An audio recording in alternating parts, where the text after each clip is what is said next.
Well, everybody's heard of cloud computing. Coming up next on the Jeff Crilley Show, we'll be talking to a local Dallas startup that is on the leading edge of edge computing. That's just ahead.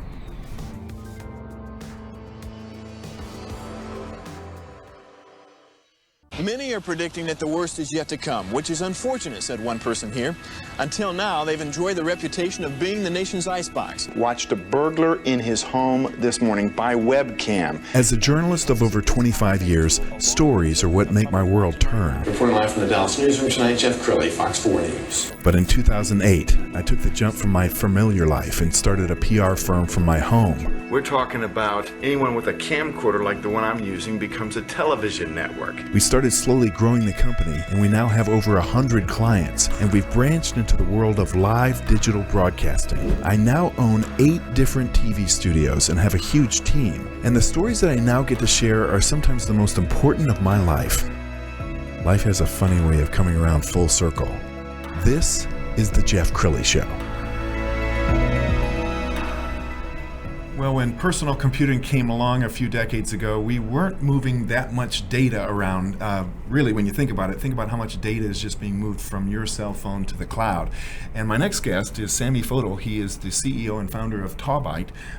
You're saying that we need to move from cloud computing to edge computing. Is that right? Yes, exactly. And actually, you might be leveraging or using edge computing right now. Really? Without knowing it. Tell us, so a lot of people watching this, they may not be technical, so what is edge computing? Okay, so edge computing really refers to like data centers, smaller data centers, or servers inside those data centers that are really nearby. They could be at your ISP level, so they're kind of like a couple miles away. They could be at a cell tower level.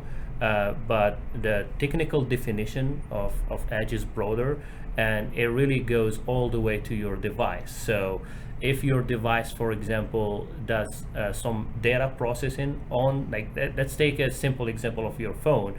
Your phone is processing your data, like putting a beard on your face, right? That's edge computing. And companies like Qualcomm, for example, are investing a lot of money on those chips that can do a lot of edge computing on the device as well. You were explaining to me that when you do make those TikTok videos, that information is going all the way to the cloud and coming back again? Is that what's happening? Yeah.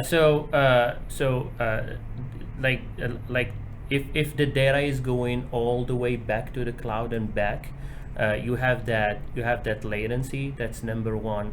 The number two disadvantage is it is consuming a lot of data. So as we have more and more people leveraging video, and not like we're going to like 4K and 8K video, yes. Like can you imagine all of that going to a central location, right, and being processed over there? So this is why, like with 5G rollouts, those chips that can do a lot of processing at the edge, and those servers that are deployed at the tower level, they're called mobile edge computing data centers. So those are important components to keep the data local and keep the processing local, because like we're not talking about like a million connected devices.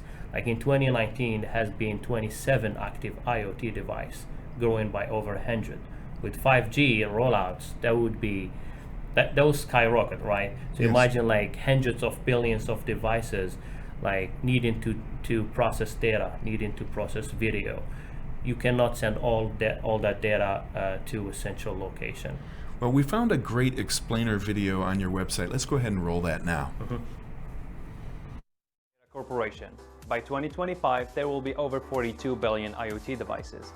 With today's hyperconnectivity, cloud service usage is skyrocketing, putting a huge amount of pressure on the internet backhaul and raising concerns about privacy and security.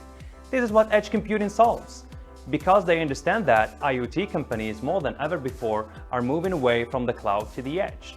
The downside of running software on or in proximity to devices is the complexity of building and shipping distributed software. This is the problem we are solving at Tawbyte with a unique and innovative approach.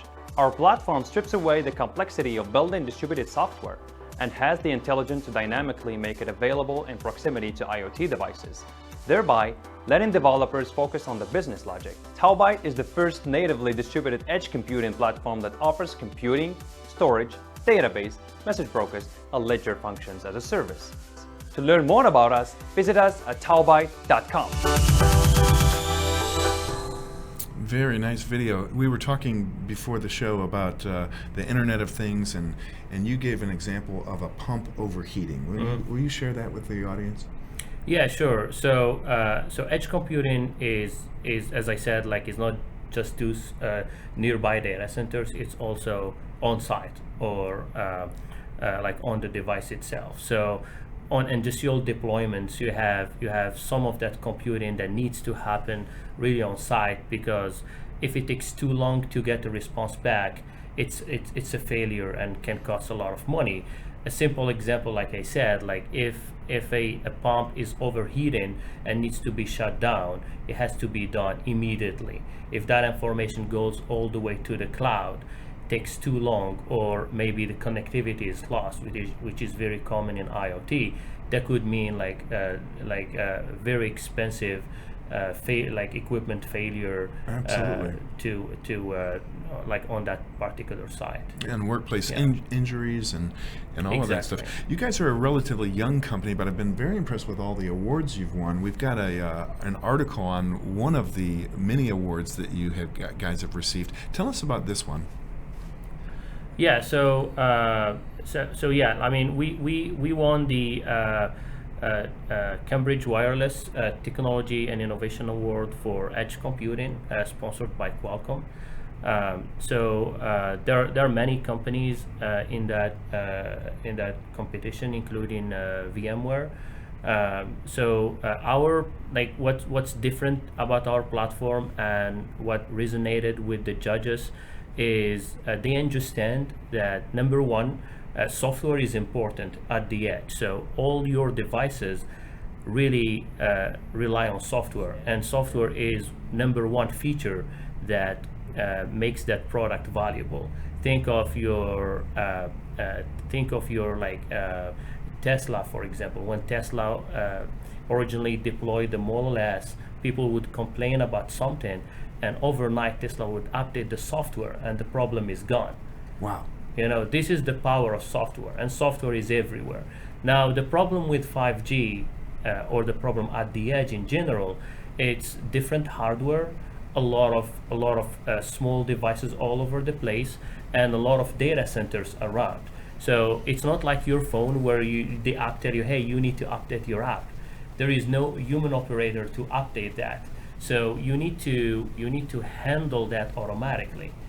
So we came up with the term smart computing for a computing platform that is at the edge of the network, and that self-operates the software updates for you, the networking issues that you at the edge, and so on.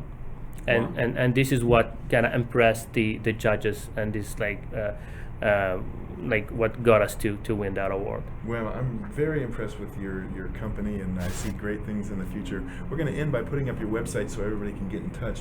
It's taubyte.com is the website. And Samy, thank you so much for coming on the show. Thanks, Jeff. You bet. Yeah. And that's it for now. We'll see you next time.